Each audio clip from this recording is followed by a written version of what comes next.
Cinema అయిన మహా నేను మిస్టర్ బి నా మాట సూటిగా ఉంటుంది, మ్యాటర్ క్లియర్ గా ఉంటుంది. మీరు చూస్తున్నారు మిస్టర్ బి ఛానల్. ఈ వీడియోలో మనం మాట్లాడుకుందాం మెకానిక్ రాకీ, జీబ్రా, అలాగే దేవకి నందన వసుదేవ ఈ సినిమాలకు సంబంధించిన కలెక్షన్స్ రిపోర్ట్, దాంతో పాటు ఇంట్రెస్టింగ్ అప్డేట్ కూడా ఉంది పుష్ప మూవీకి సంబంధించి. రేపు ఐటమ్ సాంగ్ రిలీజ్ అవుతుంది కదా, దానికి సంబంధించి ప్రోమో బయటకు వచ్చింది. అలాగే ప్రోమోతోనే కాదు, ఆ పాటకు సంబంధించిన పోస్టర్ ని బయటకు వదిలి కూడా ఇంట్రెస్టింగ్ మైండ్ గేమ్ మొదలు పెట్టారు సుకుమార్ గారు. ఆ మైండ్ గేమ్ గురించి కూడా మాట్లాడుకుందాం షార్ట్ గా.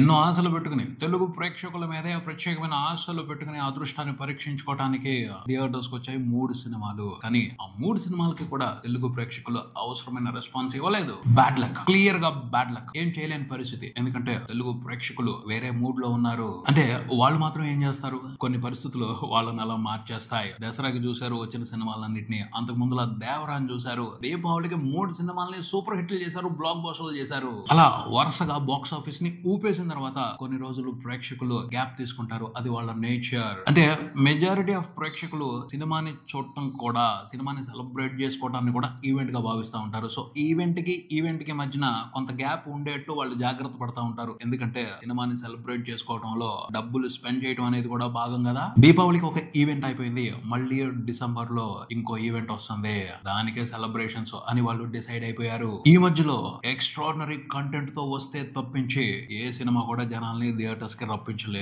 కంగువా కూడా అదే జరిగింది. మట్కాన్ అయితే అసలు పట్టించుకోలేదు. ఈ వీక్ రిలీజ్ అయిన 3 సినిమాల పరిస్థితి కూడా దాదాపు మట్కా పరిస్థితే. జీబ్రా మూవీకి కొంచెం ఇంట్రెస్టింగ్ టాక్ వినపడుతుంది. అయినప్పటికీ బ్యాడ్ లక్. ఆడియన్స్ సినిమాని థియేటర్ కు వచ్చి చూసే మూడ్ లో లేరు. వాళ్ళు వెయిట్ చేస్తున్న ఈవెంట్ ఏమిటి అంటే పుష్ప 2 ద రూల్, పుష్ప రాజ్ కోసం వాళ్ళు వెయిట్ చేస్తున్నారు. మొత్తం ఆ సినిమాకి సంబంధించే హై పెంచుకుంటున్నారు కావాల్సినంత. ఈ మధ్యలో ఏ సినిమా గురించి కూడా వాళ్ళు ఇంట్రెస్ట్ తీసుకునే పరిస్థితిలో లేరు. టైం పాస్ కోసం సినిమాని చూద్దాం, లేదా తెలిసిన హీరో అతన్ని ప్రోత్సహించడం కోసం థియేటర్స్ కు వద్దాం అన్న ఆలోచనలో కూడా లేరు. కంప్లీట్ పుష్ప మేనియాలో ఉన్నారు. పుష్ప వచ్చినప్పుడే థియేటర్స్ కు వస్తారు. అప్పటి వరకు థియేటర్స్ పుష్ప కోసం వెయిట్ చేయాల్సిందే, ప్రేక్షకులు పుష్ప కోసం వెయిట్ చేస్తారు. ఈ మధ్యలో వచ్చిన సినిమాలన్నీ అన్యాయం అయిపోతాయి. సో జాగ్రత్తగా రిలీజ్ ని ప్లాన్ చేసుకోవాలి. తెలుసు ఆ 3 సినిమాలకి తెలుసు పుష్ప ఇంపాక్ట్ ఉంటది అని, అయినప్పటికీ చేసేదేమీ లేక రాంగ్ టైమ్ లో రిలీజ్ కు వచ్చాయి. రాంగ్ రిజల్ట్ నే చూడబోతున్నాయి. విశ్వక్సేన్ మెకానిక్ రాకీ సినిమా కోసం చాలా కష్టపడ్డాడు. అంటే సినిమాలో యాక్ట్ చేయడానికి ఎంత కష్టపడ్డాడో నాకు తెలియదు, ఎందుకంటే నేను సినిమాని చూడలేదు, కుదరలేదు. కానీ సినిమాని పబ్లిసిటీ చేయడం కోసం మాత్రం బీభత్సంగా కష్టపడ్డాడు. ఆ కష్టం చాలా సందర్భాల్లో కనిపించింది. ఎన్ని ఇంటర్వ్యూలు ఇచ్చాడు, ఎంత మందితో ఇంటర్వ్యూలు చేశాడు, ప్రతి ఒక్కరిని గ్రిప్ లో పెట్టుకున్నాడు. టైం కరెక్ట్ గా ఉన్నట్టయితే పెద్ద హిట్ కొట్టేవాడు. భలే మేనేజ్ చేశాడు అందరినీ. సరెండర్ అయిపోయారు. సినిమాలో కంటెంట్ యావరేజ్ గా ఉన్నప్పటికీ ఒకసారి చూడొచ్చు అన్న మ్యాటర్ ని స్ప్రెడ్ చేయడానికి అతను మేనేజ్ చేసిన వాళ్ళు బాగా కష్టపడ్డారు. నిజంగా అది పబ్లిసిటీ చేయటం అంటే చేసాం అనిపించుకోవడం కాదు. వాళ్ళందరినీ తన వైపుకు తిప్పుకున్నాడు. తన గురించి ఆలోచించేట్టు చేశాడు. తన కోసమైనా కాస్త నార్మల్ గా మాట్లాడేటట్టు ప్రతి ఒక్కరు రివ్యూర్ ని అదుపులో పెట్టాడు. వండర్ఫుల్ మేనేజ్మెంట్ అది. ఎంత బాగా మేనేజ్ చేశాడు. కానీ ఏం చేస్తాం, టైం కరెక్ట్ గా లేదు. సరైన టైంలో పడున్నట్టయితే స్మూత్ గా హిట్ అయిపోయేది సినిమా. థియేటర్స్ దగ్గర అయితే సినిమా పరిస్థితి చాలా డల్ గా ఉంది. ఎక్స్పెక్ట్ చేయనంత డల్ గా ఉంది. విశ్వక్సేన్ కి మంచి ఇమేజ్ ఉంది, కొంత పబ్లిక్ లో రెస్పెక్ట్ ఉంది. విశ్వక్సేన్ వదిలిపెట్టడు. తన సినిమా రిలీజ్ అవుతుంది అంటే ఏదో రకంగా బజ్ క్రియేట్ చేస్తాడు. ఆ బజ్ మూలంగా అయినా సినిమాకి ఓపెనింగ్స్ వరకు అన్నా బాగా రావాలి. ఆ తర్వాత కంటెంట్ మాట్లాడితే మాట్లాడింది, లేకపోతే లేదు. బజ్ విషయంగా మాత్రం ఈ సినిమాతో కూడా విశ్వక్సేన్ సక్సెస్ అయ్యాడు. ఎన్నో వైరల్ స్టేట్మెంట్లు ఇచ్చాడు, ఎన్నో వైరల్ వీడియోలు చేశాడు. విశ్వక్సేన్ గురించి, మెకానిక్ రాకీ మూవీ గురించి డిస్కషన్ నడిచింది పబ్లిక్ లో. కానీ ఆ డిస్కషన్ కలెక్షన్స్ గా మారలేదు. ఓపెనింగ్స్ కూడా సరిగ్గా రాలేదు. గ్యాంగ్స్ ఆఫ్ గోదావరి మూవీలో కంటెంట్ కరెక్ట్ గా లేదు, అయినప్పటికీ ఓపెనింగ్స్ అదిరిపోయాయి. ఫస్ట్ వీకెండ్ వరకు సినిమా సూపర్ కలెక్షన్స్ రిపోర్ట్ చేసింది 2 తెలుగు రాష్ట్రాల వరకు. ఎందుకంటే విశ్వక్సేన్ క్రియేట్ చేసిన బజ్ కారణం. ఈ సినిమాకి సంబంధించి కూడా అలాంటి బజ్ క్రియేట్ చేశాడు. కానీ టైం కరెక్ట్ గా లేదు. ఆడియన్స్ మూడ్ సరిగ్గా లేదు. సరిగ్గా రాలా ఆడియన్స్ సినిమాని చూడటానికి, విశ్వక్సేన్ ని ఎంకరేజ్ చేయడానికి. ఫస్ట్ రోజున థియేటర్స్ కి ఏదో హైదరాబాద్ లో 1-2 థియేటర్స్ లోను, వైజాగ్, విజయవాడ లాంటి చోట్ల మాత్రమే ఇంట్రెస్టింగ్ ఆక్యుపెన్సీస్ కనిపించాయి. బీసీ సెంటర్స్ లో సరైన ఆక్యుపెన్సీస్ లేవు. ఫస్ట్ రోజున వరల్డ్ వైడ్ సినిమా రిపోర్ట్ చేస్తున్న గ్రాస్ 2 కోట్లు మాత్రమే. షేర్ చూసుకుంటే అరౌండ్ 1 కోటి మాత్రమే. విశ్వక్సేన్ సినిమా అంటే మినిమం 3 కోట్లు షేర్ పడాలి ఫస్ట్ రోజున. అది అతని రేంజ్. అట్లీస్ట్ 2 వచ్చినా ఒక రకం, 1 మరి 1 కోటి షేర్ అంటే అస్సలు పట్టించుకోలేదు ఆడియన్స్ సరిగ్గా సినిమాని. ఆ పైన ఎంత మేనేజ్ చేసిన వాళ్ళు సపోర్ట్ చేసినా పబ్లిక్ లో సినిమాకి సంబంధించి డివైడ్ టాక్ నడుస్తుంది. దాని ఎఫెక్ట్ వీకెండ్ అంతా ఉండేట్టే అనిపిస్తుంది. సినిమాకి వరల్డ్ వైడ్ జరిగిన బిజినెస్ చూసుకుంటే 9 కోట్లు అంటున్నారు. ఫస్ట్ రోజున 1 కోటి కూడా రాలేదు. ఈ వీకెండ్ చాలా కీలకం. ఈ వీకెండ్ కంప్లీట్ అయిపోయే లోపు ఒక 5 కోట్ల షేర్ వెనక్కి తెచ్చుకోగలిగితే సినిమాకి ఏదైనా అవకాశం ఉంటది డిస్ట్రిబ్యూటర్స్ ని ఎంతో కొంత సేవ్ చేయడానికి, లేకపోతే హిట్ అనిపించుకోవడానికి. ఈ వీకెండ్ లో సరిగ్గా పెర్ఫార్మ్ చేయలేదా, సినిమాతో బిజినెస్ లో ఇన్వాల్వ్ అయి ఉన్న వాళ్ళు గట్టిగా నష్టపోయే అవకాశం ఉంది. ఇంకా జీబ్రా, అయ్యో పాపం అసలు సత్యదేవ్, ఈ జీబ్రా మూవీ పరిస్థితి అయితే దారుణం అనే చెప్పాలి. టాక్ బాగుంది, ప్రీమియర్స్ చేశాడు, ప్రీమియర్స్ దగ్గర నుంచే టాక్ బాగుంది సినిమాకి, అయినప్పటికీ ఓపెనింగ్స్ సరిగ్గా లేవు. సోషల్ మీడియాలో సినిమా బాగుంది బాగుంది అంటున్నారు, కానీ అది పాజిటివ్ గా పబ్లిక్ లో స్ప్రెడ్ అవటం లేదు. పబ్లిక్ లో ఈ సినిమాకి సంబంధించి టాక్ వినిపించట్లేదు. ఏదో ఒకటి చేయాలి, మూవీ థీమ్ ఇంట్రెస్టింగ్ గా పబ్లిక్ లో ఈ సినిమాకి సంబంధించిన టాక్ బ్లాస్ట్ అయ్యేట్టు, లేకపోతే ఓ మంచి సినిమాకి అన్యాయం జరుగుద్ది, సత్యదేవ్ కి అన్యాయం జరుగుద్ది. అసలే చాలా కష్టపడతాడు, చాలా మంచి కంటెంట్ తో వచ్చాడు, అతను ఎంతో జాగ్రత్తగా ప్లాన్ చేసుకుని ఈ ప్రాజెక్ట్ ని చేశాడు, థియేటర్స్ కి సినిమాని తీసుకొచ్చాడు. అతని కోసం అయినా ఈ సినిమాని ప్రేక్షకులు చూడాలి, వాళ్ళకి సినిమాలో ఉన్న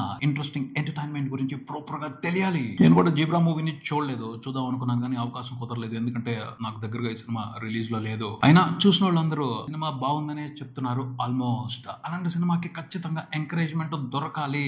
సో అందరూ కూడా ఈ సినిమాకి సంబంధించిన పాజిటివ్ టాక్ ని బలంగా పబ్లిక్ లో స్ప్రెడ్ అయ్యేట్టు అవకాశం తీసుకోవాలి. ఫస్ట్ రోజున మాత్రం సినిమాకి కలెక్షన్స్ పూర్గానే వచ్చాయని చెప్పాలి. 2 తెలుగు రాష్ట్రాల వరకు సినిమా రిపోర్ట్ చేసిన షేర్ అరౌండ్ 50 లక్షలు మాత్రమే ఉంది. వరల్డ్ వైడ్ చూసుకుంటే షేర్ 70 లక్షల లోపే ఉంది. అది ఎంకరేజింగ్ ఓపెనింగ్ కలెక్షన్స్ అయితే కాదు. టాక్ బాగుంది కాబట్టి, టాక్ స్ప్రెడ్ అయితే వీకెండ్ లో కలెక్షన్స్ పెరిగే అవకాశం ఉంటుంది. ఆ తర్వాత పుష్ప వచ్చేంత వరకు కూడా టైం ఉంది, మంచిగా థియేటర్స్ దొరుకుతాయి. ఈ లోపు టాక్ స్ప్రెడ్ అయినా సినిమాకి మంచి జరిగే అవకాశం ఉంటుంది. నిజంగా సినిమాలో మంచి కంటెంట్ ఉంటే బాధ్యత ఉన్న ప్రేక్షకులు రెస్పాన్సిబిలిటీ తీసుకోవాలి. జీబ్రా మూవీ గురించి అందరికీ తెలిసేట్టు చేయాలి. ఇంకా దేవకి నందన వాసుదేవ, ఈ సినిమా పరిస్థితి కూడా దారుణం అనే చెప్పాలి. అన్ని ఏరియాల్లోనూ సినిమాకి మంచి రిలీజ్ దొరికింది, చక్కగా థియేటర్స్ కూడా దొరికాయి, కానీ కలెక్షన్స్ ఏ దొరకలేదు. ఫస్ట్ రోజే చాలా చోట్ల జనం లేక షోలు క్యాన్సిల్ అవటం, షోలు పడిన కలెక్షన్స్ రాక షేర్ లేకపోవడం జరిగింది. మార్నింగ్ షో వరకు మాత్రమే 1-2 థియేటర్స్ లో సందడి జరిగింది, అది హైదరాబాద్ లోను, వైజాగ్, విజయవాడ లాంటి ఏరియాలో. మిగతా చోట్ల అయితే మార్నింగ్ షోస్ తర్వాత ఈ సినిమా గురించి పట్టించుకున్న ప్రేక్షకులే లేరు. ఎంత మహేష్ బాబు మేనల్లుడైనా మహేష్ బాబు ఫ్యాన్స్ కూడా చాలా లెక్కలు ఉంటాయి. ఏదో 1-2 థియేటర్ల దగ్గర సపోర్ట్ చేయగలుగుతారు, కానీ 2 స్టేట్లు మొత్తంగా వచ్చి ఫ్యాన్స్ సపోర్ట్ చేయాలి అంటే సినిమాలో కంటెంట్ ఉండాలి. విశేషంగా టాక్ బాగున్నట్టయితే, పాజిటివ్ టాక్ బయటకు వచ్చి ఉన్నట్టయితే ఖచ్చితంగా ఫ్యాన్స్ వచ్చి నిలబడే వాళ్ళు సపోర్ట్ కోసం. ఆ అవకాశం ఇవ్వలేదు. సినిమాలో ఉన్న కంటెంట్ గురించి కంప్లీట్ నెగిటివిటీ నడుస్తుంది. కానీ అశోక్ గల్లా మాత్రం చాలా బాగా చేశాడు. సినిమాలో మంచి టైంలో రిలీజ్ అయి ఉన్నట్టయితే సినిమాలో ఉన్న కంటెంట్ గురించి కాకపోయినా అతని గురించి మాట్లాడుకుని ఉండేవాళ్ళు. ఇప్పుడు ఆ అవకాశం కూడా లేకుండా పోయింది. ఇంకా పుష్ప 2 సినిమా నుంచి ఐటమ్ సాంగ్ బయటకు వస్తుంది. ఈ ఐటమ్ సాంగ్ కోసం దేశం మొత్తం వెయిట్ చేస్తుంది, ఎందుకంటే సుకుమార్ సినిమాలో ఐటమ్ సాంగ్ కి ఎప్పుడు కూడా ఒక ప్రత్యేకమైన వాల్యూ ఉంటుంది. పుష్ప 2 మూవీలో ఉండే ఐటమ్ సాంగ్ గురించి ఇప్పుడు కాదు, ఎప్పటి నుంచో ఓ మైండ్ గేమ్ నడుస్తుంది. అంటే సుకుమార్ ఈసారి ఎలాంటి ఐటమ్ సాంగ్ తో బయటకు వస్తాడు అని అందరూ ఆలోచిస్తానే ఉంటారు, వదిలిపెట్టకుండా ఆలోచిస్తారు. మరి అలా ఆలోచిస్తున్నప్పుడు ఆయన ఊరుకుంటాడా? వదిలిపెట్టాడు కదా, ఆడుకుంటాడు కదా గేమ్. కిస్సిక్ అని ఓ పోస్టర్ వదిలాడు. Item song title Kissik. Kissik అంటే ఏంటి?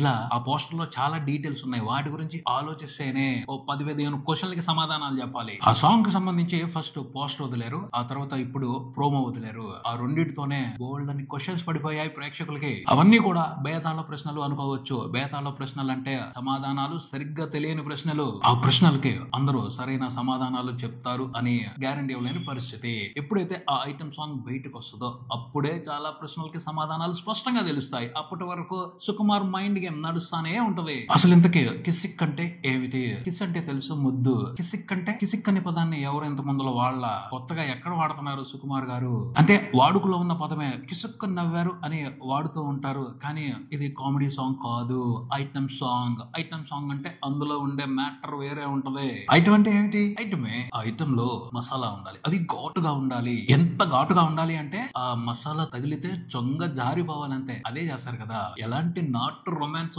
ఓవర్ రొమాన్స్ చూపెడతారు తన ఐటమ్ సాంగ్స్ లో సుకుమార్ గారు. మరి ఈ పాటలో మసాలా ఏమిటి?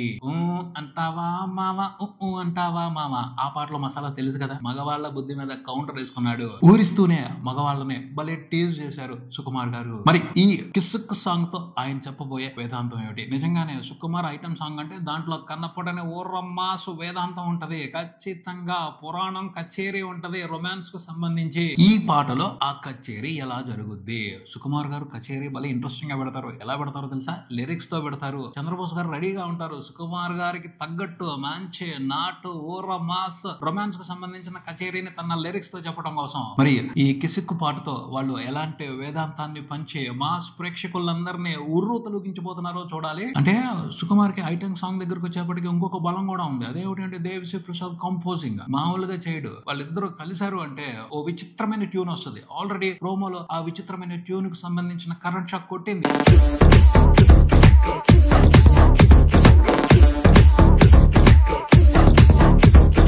ప్రోమోలో చూసానే అర్థం అవుతుంది. హస్కీనెస్ అదిరిపోతుంది. భలే పాటించాడు ఆ అమ్మాయితో దేవిశ్రీ ప్రసాద్. ఆ ప్రోమో వింటేనే అర్థమైపోతుంది ఈ పాటలో ఎలాంటి చక్కల కిందలు ఉండబోతున్నాయో అని. తర్వాత శ్రీలీల పాప, ఈ పాప గురించి కూడా మామూలుగా మాట్లాడట్లేదు. ఫ్లోర్ బద్దలు కూడా వేసిందట. స్టెప్స్ కి పిచ్చెక్కించేసింది. స్క్రీన్లు వేడెక్కిపోతాయి, సిద్ధంగా ఉండండి అంటున్నారు. సిగ్నల్స్ ను బట్టి అర్థం అవుతుంది ఈ పాట బయటకు వచ్చిన దగ్గర నుంచి పుష్ప 2 సినిమా మీద ఎక్స్పెక్టేషన్స్ ఇంకో లెవెల్కి వెళ్ళిపోతాయి. అసలే వేరే లెవెల్లో ఉన్నాయి, ఇంకా పట్టుకోలేనంత లెవెల్కి వెళ్ళిపోతాయి. చూద్దాం ఇంకెంత కొన్ని గంటల్లో పాట బయటకు వస్తుంది. వచ్చిన తర్వాత ఎలాంటి ఊబుద్దో చూద్దాం. ఇది ఇక్కడికి. మరి వీడియోతో మళ్ళీ కలుద్దాం. ఈ వీడియో మీకు నచ్చితే లైక్ చేయండి, మీ ఫ్రెండ్స్ తో షేర్ చేసుకోండి, మీ అభిప్రాయాన్ని కామెంట్ చేయండి. ఈ ఛానల్ ని సబ్స్క్రైబ్ చేయండి. నేను mister B, keep watching mister B channel. Thank you.